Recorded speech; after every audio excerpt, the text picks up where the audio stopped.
In the November 2024 issue of The Economist, there was a free exchange column with a subhead, Why Economists Need New Indicators of Economic Discomfort. And the reason for this article is they have a reasonable hypothesis. There's a low misery index globally, which should favor incumbents, but a lot of those incumbents lost elections. Of course, this was written in the backdrop of Donald Trump winning the 2024 election. So economists should find a metric that is a better gauge of the economy. That's the hypothesis from The Economist. The problem here, in my opinion, is there's a disconnect between the people measuring the economy and those that are viscerally living it every day, like you and me. So this article struck a chord with me. To be transparent, I had been working on something in the background about this topic, and this article is what pushed me over the top. Okay, 2 quick disclaimers before we proceed.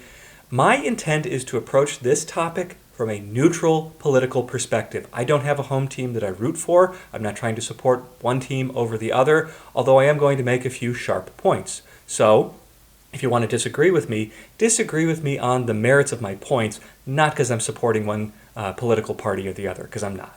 The other thing is, I'm a big fan of The Economist. I'm going to continue being a subscriber of The Economist. But with that said, that doesn't mean I can't disagree with what they say. Let's start with the beginning. What is the misery index? This was a metric that combines the unemployment rate plus the inflation rate. And the idea here is that if unemployment is really high, then people are going to be struggling.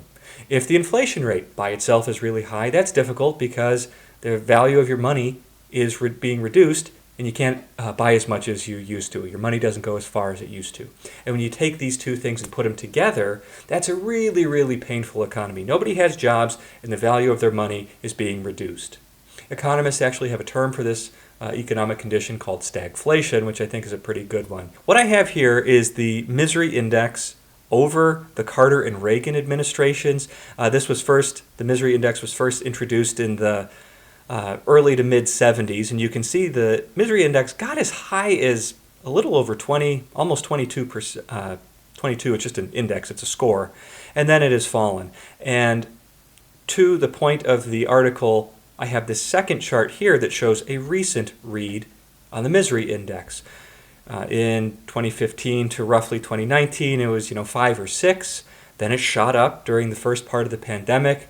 Nobody had jobs, so okay, that was tough. And then it's been gradually falling from there. So this is basically the reason The Economist says, oh, the misery index was low, incumbents should keep their job, because relative to the 20 or 22 that was seen during the Carter and Reagan administrations, a 6 or 7 or maybe even an 8 isn't that high, is their point. So the article goes on to make a claim. The fiscal and monetary stimulus allowed for a rapid and job-rich recovery, avoiding the decade of stagflation that followed the financial crisis of 2007 to 2009.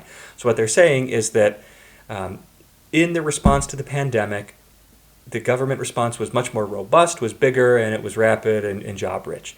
I have a problem with that, but let's first define what do we mean when we say a fiscal and monetary stimulus.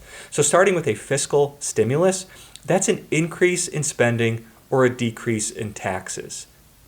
The monetary stimulus, that's usually an action by the Federal Reserve. It's usually tied to the interest rate. It could be open market operations, which if you follow me on LinkedIn, I usually post something every couple of weeks about open market committee stuff.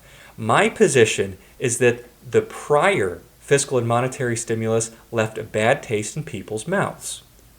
And it influenced a lot of voters, and we saw that distaste play itself out in the most recent election. So let's flash back in time to 2007 to 2009. Government intervention, that's the phrase that is used, was about $1.3 trillion, with a T, trillion. So I have a quick table up here that shows a few of the different policy measures that were enacted in response to the great financial crisis of 2007 to 2009. The American Recovery and Reinvestment Act of 2009, $840 billion with a B dollars. Bailing out, Fannie Mae and Freddie Mac, $311 billion. Troubled Asset Relief Program, or TARP, was $90 billion. And then there's a smattering of other things. I mean, $1 billion here, $1 billion there. Eventually you're talking about some real money. So imagine that. There's a popular response, whether it's Occupy Wall Street or the Tea Party, and I'm not here to debate the merits of either of them. Somebody else can go do that.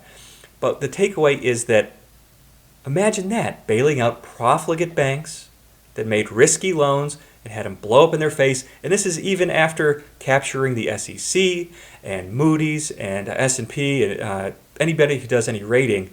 All these loans blew up in their faces, and the American taxpayer got to bail them out, and that was unpopular. That's not a very controversial statement I just made. That's a statement of fact. Our most urgent task upon taking office was to shore up the same banks that helped cause this crisis. It was not easy to do. And if there's one thing that has unified Democrats and Republicans, and everybody in between, it's that we all hated the bank bailout. I hated it. Okay, the government didn't stop there with fiscal policy, though. Remember, that's just spending taxpayer money.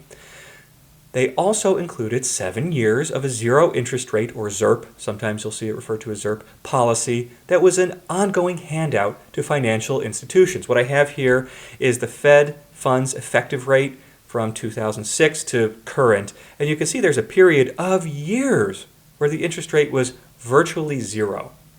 And what this means is that institutions that are closest to where the money gets handed out, like politically connected banks, they are the main beneficiaries of this. They get the biggest bite of the apple when the money is handed out. I'm going to include a quote from the Cato Institute from 2015. Some people don't like the Cato Institute. I thought this quote was too good to pass up, so here we go. The problem is that the Fed officials have mostly pointed to the benefits of unconventional policy while downplaying the cost. So what they're saying is that all this intervention in the economy was unprecedented, and they're kind of switching if it's a good or a bad thing. Some of these costs, oddly, are also claimed as benefits, namely increased risk-taking and surging asset prices. So all that stimulus, all that low interest rate made banks take much riskier loans, and it drove up asset prices. Asset prices, or assets in general, are mostly held by the wealthy. So you got immediate bailouts in the form of huge government spending, which falls into that fiscal policy bucket, and the ongoing bailouts in the form of low interest rates, which was called monetary policy. And who did it help? I mean, let's look at the charts. From the Federal Reserve's own data, this is my chart, I use their data, the percent share of U.S. wealth by wealth percentile. So what we're trying to show here is going back to the 90s through Q1 of 2024, which is the latest I have the data, the share of wealth held by basically anybody in the 50th, at the bottom 50th of the percentile, so half the economy, is very little. It's about 2.5%. Compare that with, I'll even just say the top 10%, which is the light blue, the dark blue, and the really dark blue. We're talking about over 60% of the wealth is held by 10%. Now, I am not a wealth inequality warrior. That's other people's bugaboo. What I'm trying to show is this is probably a really good reason why people are upset at the state of the economy. They don't get to participate in all these growing asset prices, and that could influence them to vote a certain way, such as for Trump, which was against one of the incumbents in the 2024 election. So let's flash forward to the government response from the pandemic. The government spent over 4 times as much in the pandemic as they did in the great financial crisis, which again benefits the wealthy. And economists are confused why voters aren't happy. Just take a look at it. 4 times as much money. That's almost $6 trillion of spending. And I'm only talking about the fiscal stuff. I'm going to get to the monetary stuff later. So you can see there's a huge difference in what was spent bailing out the economy in 2007 to 2009 versus after the pandemic. Almost more than 4x multiple. That's a lot of money. I'm going to get to that whole interest rate or the monetary policy thing in a bit, but for now, let's get back to the hand-wringing from the economists. The article continues that politicians weren't rewarded for doing the right thing during the recession, and that new metrics are needed because, and I quote, economists appear to be missing something fundamental about how people experience the economy. Now, there is an old joke in economic circles. I forget where I heard this, it's been so long, but it goes something like this. If economists wanted to study a horse, rather than going to a farm and observing horses, the economist would sit in their office and say, if I was a horse, what would I do?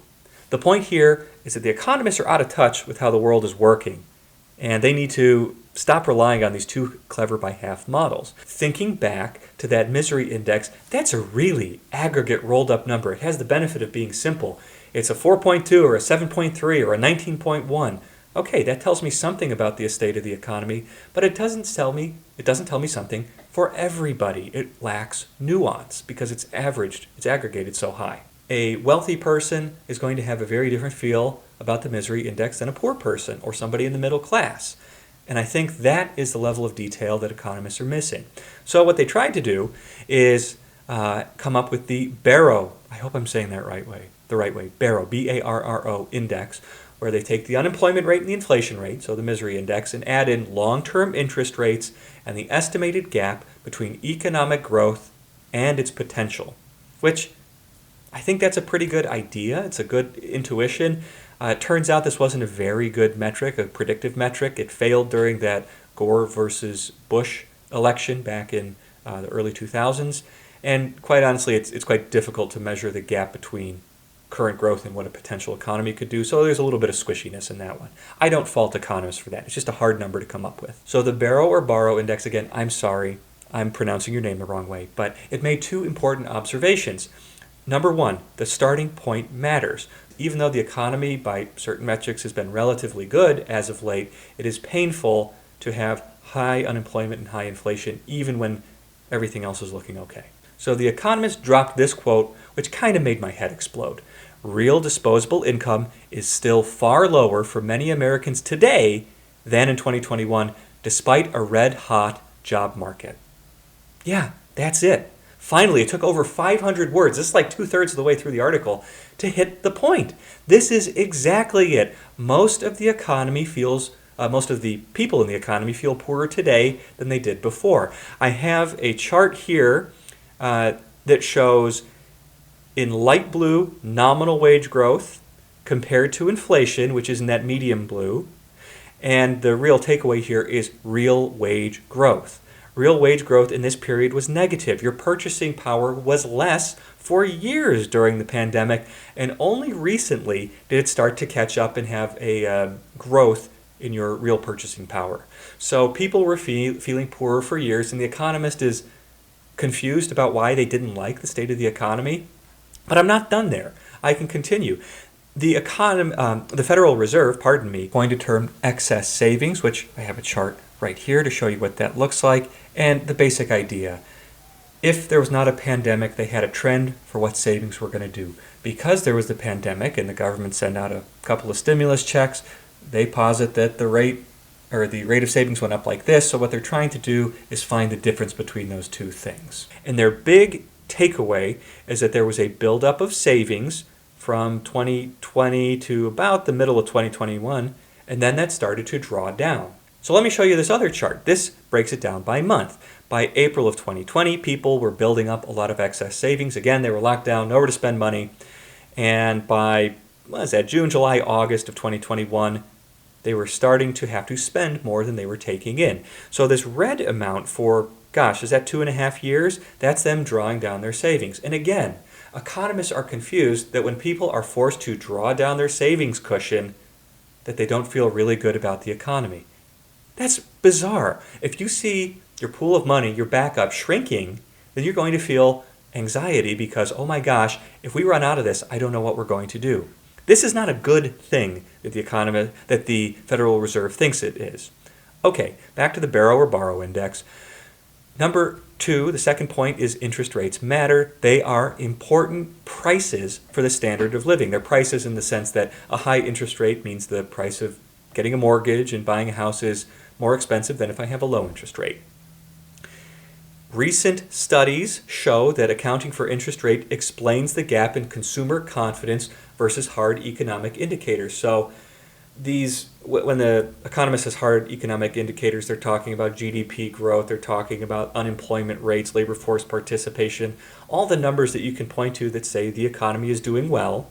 And then there's a gap between how people like us feel about the economy. They're calling that the consumer confidence. Look, that was pretty low, and that gap is explained by interest rates. Yeah, obviously. When you push out the dream of buying a home, the American dream, you make it more expensive to do, or even to just get a decent car, people aren't going to feel very good about the economy. Pushing progress out of reach for the everyday voter is not a good thing. It explains why people are mad at the economy. It's simple as that. So the article continues, and it does cast a little bit of blame on both Democrats and Republicans, which I think is appropriate because there's no one source of causing this problem. But the first line is, fans of the post-pandemic stimulus say that the media was too negative and Democrats didn't trumpet their success. I again say, what success are you talking about? There was a crushing of real personal disposable income. That is bad for most voters. Let's take a look at the other side of the things. This one kills me. Conservative bankers overreacted to inflation that would have gone away on its own. This is the transitory inflation hypothesis, which I think everyone can agree inflation stuck around longer than people had hoped. But it doesn't matter how long it did or didn't stick around, because what this is saying is that interest rates didn't need to go that high. They got jacked up by the Federal Reserve to combat inflation, and they didn't need to be that high if this was truly transitory. So the Fed hurt everyday consumers by having really high interest rates, making housing expensive, making it expensive to get loans to start a business, making it expensive to do anything. So, oh great, we had high interest rates for fun, is what this takeaway is. That is just infuriating for the everyday voter. So again, this explains from a liberal or conservative side why voters were upset about the state of the economy. It makes sense. The article ends with a suggestion: find alternative ways to control inflation other than tight monetary policy. And yeah, that's a good suggestion. I mean, I want a unicorn. As soon as I get that, I'll let you know when I can start working on how to control inflation, okay? Now, in the last couple of paragraphs of the article, it goes on to say the following. Isabella Weber, an economist, has argued incorrectly in the newspaper's view, that's their quote, that companies used post-pandemic inflation surge as an excuse to disproportionately raise prices. She has advocated buffer stocks and price controls to keep inflation down. And that's a really important paragraph. Has the problem right, but the solution wrong. So that means I once again disagree with the Economist here. I have worked in the pricing industry for almost 2 decades. I can tell you how companies change prices and how it worked during the pandemic. A company has some kind of certainty of a cost increase from their suppliers. Let's put some fake numbers to it. I know I'm taking 5% from my suppliers. They are charging me that. I can't do anything about it. I'm going to take 5%. What I don't know is how I would translate that cost into price. If I raise my prices, some of my customers are just going to go away and not buy anything, so I got a 0% price increase there. Some of them are going to negotiate with me. Maybe I try to push through 5, they only take 2, so I had to go eat 3% there. And then some other customers are just going to take the entirety of 5%. So what that means is I am certainly taking 5. I have uncertainty about what my customers will take, so I need to go higher. Maybe I push through 6 or 7 or 8% in order to give myself a little buffer, which I don't think is necessarily the wrong way to approach things. It's an uncertain environment. The crazy thing about the pandemic is the environment was such that basically 100% of these cost to price increases went through. I took 5% from my suppliers. I pushed through 8% to my customers. I got all 8%, so I'm ahead 3%. I think that's what they're talking about when they say these disproportionate price increases. I see that as a one-time phenomenon that was an artifact of being in the pandemic or the supply chain constraints or the lockdowns, whatever you want to call it. And it's not going to repeat itself again anytime soon, because that's just not how the world works. I think that was a one-off thing. I also don't think that advocating for buffer stock and price controls is going to keep inflation down. The juice isn't worth the squeeze. It's too expensive to go do this. Price controls never work. You're just going to create shortages, and that's its own even worse headache. The article ends with the following comment about Biden's second stimulus package. They call it an unforced error that boosted demand when the economy was struggling to produce. So people were flush with more money. They wanted to buy more stuff. The economy, due to supply chain constraints, couldn't make things anyway, and the result of that was higher inflation, which, as we saw before, that left a lot of voters poorer.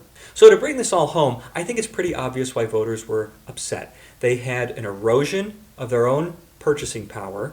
They saw banks and other institutions get bailed out where they didn't really receive much. And then they saw their dreams getting pushed off into the future via higher interest rates. Buying a house, buying a car, starting a business, basically anything you need capital for was more expensive to do. It is not an issue of having the wrong metrics to measure the economy.